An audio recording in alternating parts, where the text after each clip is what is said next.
I used to be married to my ex-wife, who is now 35 years old, and I am 34. We were together for a total of 10 years, and we were married for 5 of those years. When we were both 25 years old and had 2 children, my ex-wife and my mother-in-law convinced me to have a procedure called vasectomy. Didn't really want to do it, but my ex-wife was having a tough time with her birth control, and she was convinced that we didn't need any more children. My mother-in-law got involved and persuaded me to go through with it. She suggested that I should have some of my sperm at a special place, sperm bank, just in case we change our minds about having more kids in the future. So I went ahead and had the vasectomy. Fast forward 5 years later, I found out that my ex-wife cheated on me and became pregnant with someone else's child. At that point, I decided to divorce from her. Sadly, during the divorce, I had to give up the house that I had inherited from my grandmother when I was just 18 years old.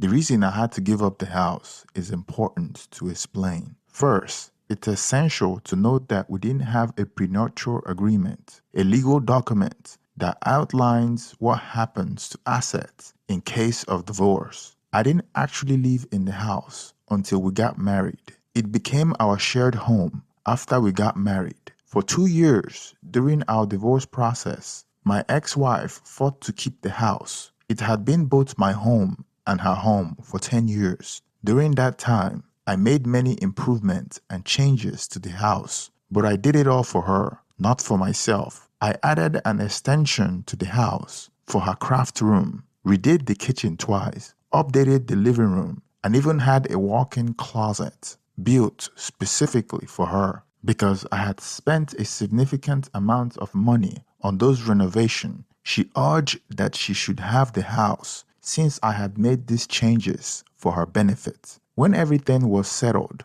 it seemed likely that I would have to sell the house and divide the proceeds with her. She wasn't asking for much. She just wanted to keep the home. In the end, we reached an agreement. She could keep the house, but had to cover our own legal fees, the cost associated with the divorce. I got to keep our project car, most of our assets, our savings, and some of the possession we decided to split. I did want to keep the house, but I also wanted to ensure my kids had a stable place to live, and I didn't want them to go through the upheaval of moving around while she searched for a suitable place. The person my ex-wife cheated with decided not to be involved in the child's life and chose to stay with his own family. This left the child without a father figure, and as a result, my ex-wife decided to give the child my last name. I don't know who this other man is because my ex-wife wouldn't tell me. She wants to protect his marriage. Otherwise, I would have revealed his identity. However, according to the law in our state, I am considered the child's legal father,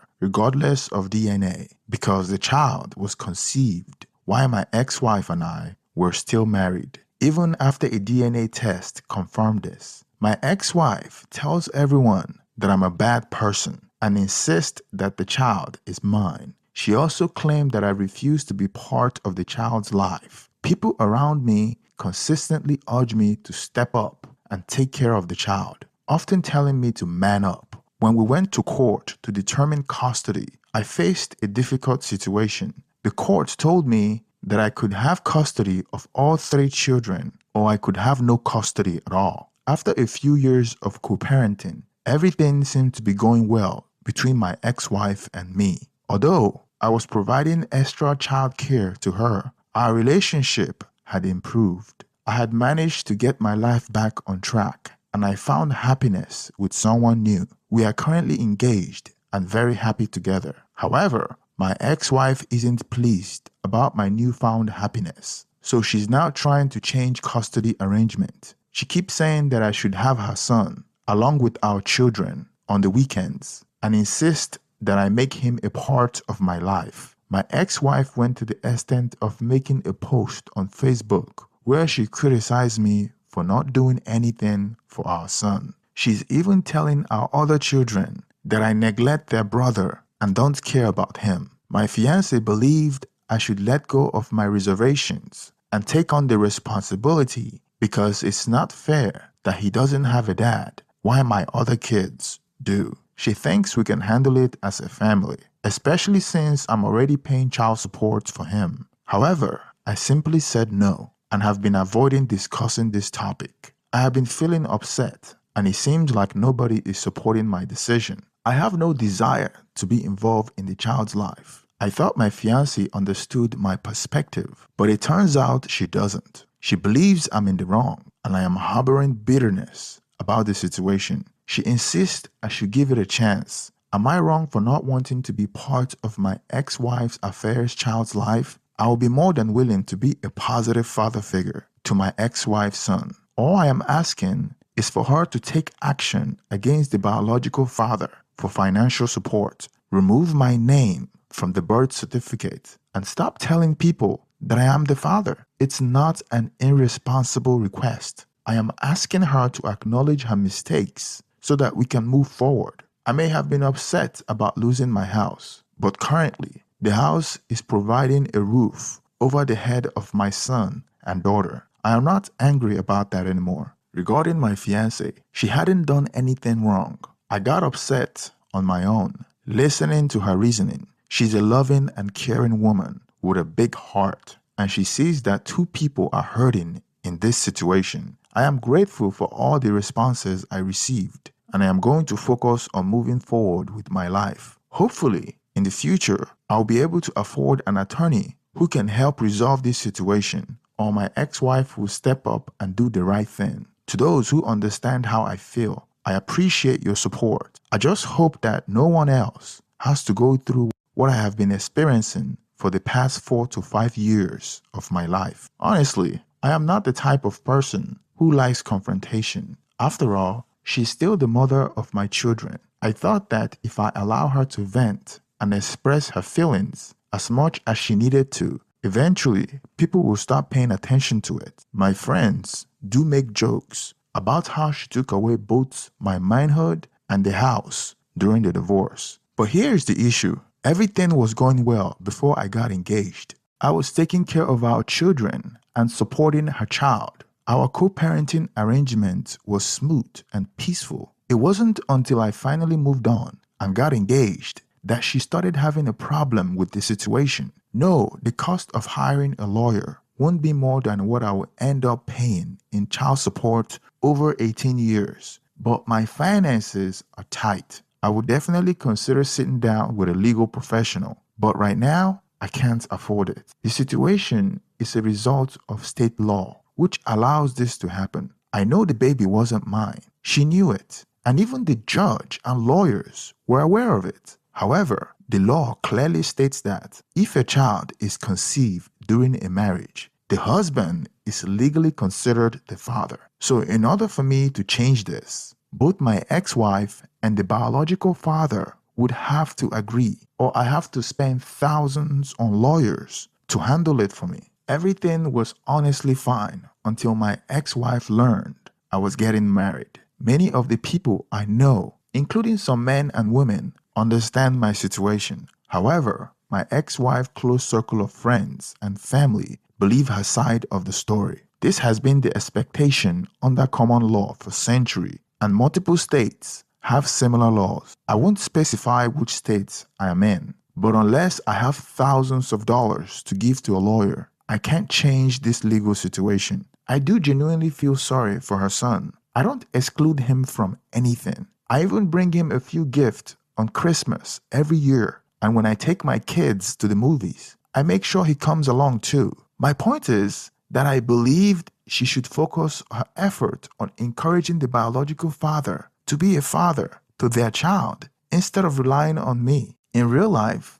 gaining full custody of a child takes both time and money. Most states are hesitant to take children away from a capable mother. In response to the suggestion that I should end my relationship with my fiancée, I have to say that she has been nothing but a positive influence in my life. She's truly a blessing. She loves me and my kids, possesses a wonderful heart, and is a loving, caring person. She completely understands why I'm upset about the situation, but she also sees how much I am suffering, as well as the child involved. She made a suggestion that I didn't necessarily agree with, but that doesn't mean I should break up with her because of it. I want to make it clear that I don't exclude my child from anything. When we go to movies, I take her son with us. I also make sure to give Christmas and birthday gift. However, what I don't want is the title of being the child's father. I would genuinely agree to help raise the child and welcome him into our family completely if his mother pursued the biological father legally and I didn't have to officially be called his father. I make every effort to ensure her child doesn't feel left out. Whenever I take my children somewhere,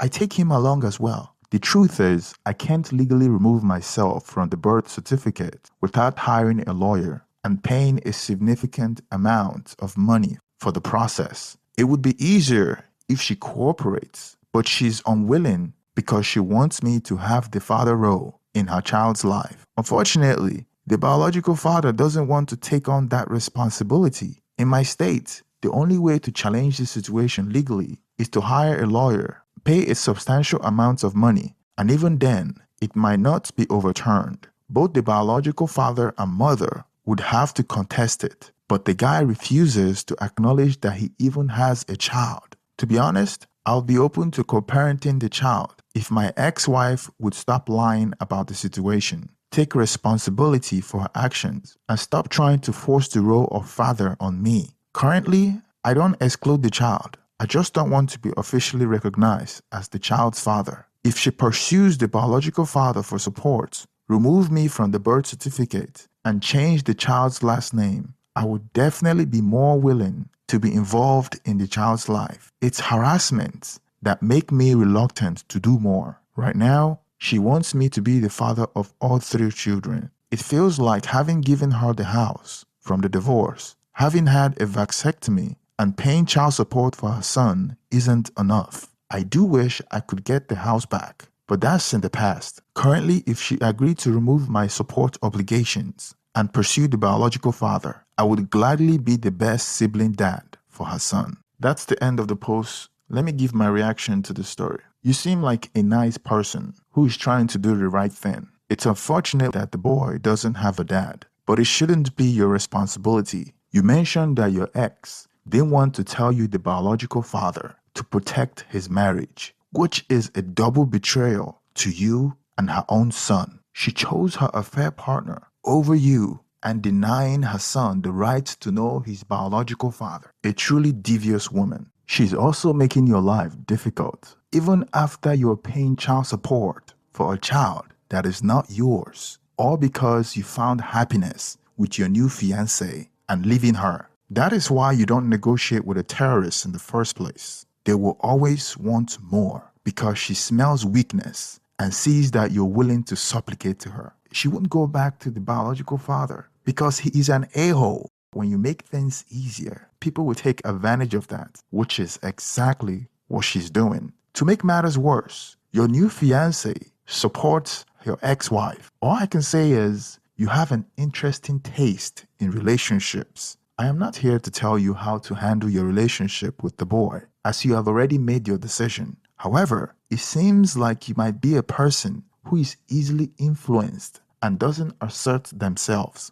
which is why your ex feels that she can control your happiness. Even your mother-in-law influenced you to get a vasectomy, which tells me more about you than your ex-wife. Even your new fiancé's actions are questionable and she doesn't support your decision, which tells me a lot more about you. You're easy to get along with. You choose partners that are dominant in the relationship. You are not the alpha of your relationship. If your ex-wife would do the same thing to you, potentially your new fiancé seems like she can run over you and disagree with you on crucial decisions like this that will influence even her own life. My advice to you is stop hesitating. Be more assertive. Take control of your life. Work hard to make more money so you can afford a lawyer to help you navigate this situation. It's important to keep a close eye on your new fiancé, as she may not be on your side and could potentially do something similar to what your ex has done if she hasn't already.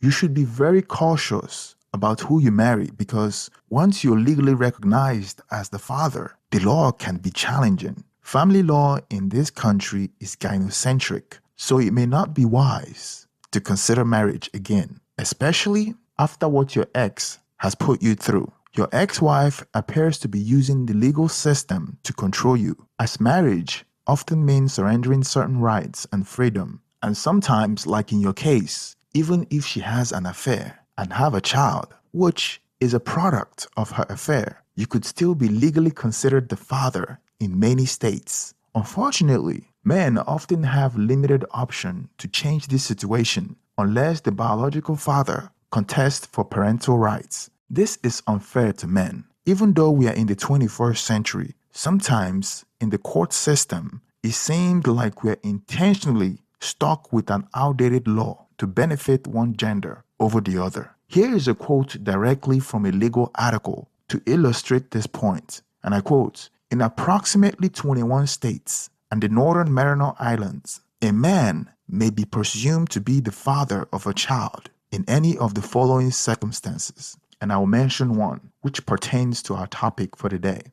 And it goes, he and the child's mother are or have been married to each other, and the child is born during the marriage or within 300 days after the marriage has ended. Close quote. In 21 states, even if your wife have an affair, gets caught, and you divorce her, and she becomes pregnant from that affair, you are still responsible for the child. It's quite surprising, isn't it? It makes me wonder why men continues to get married. It's like a choice between being brave or perhaps a bit foolish. Thanks for making it to the end of this story. Please hit the thumbs up to support the channel, and also subscribe if you haven't already. Let me get your reaction on the comment section. What do you think about this story? Thank you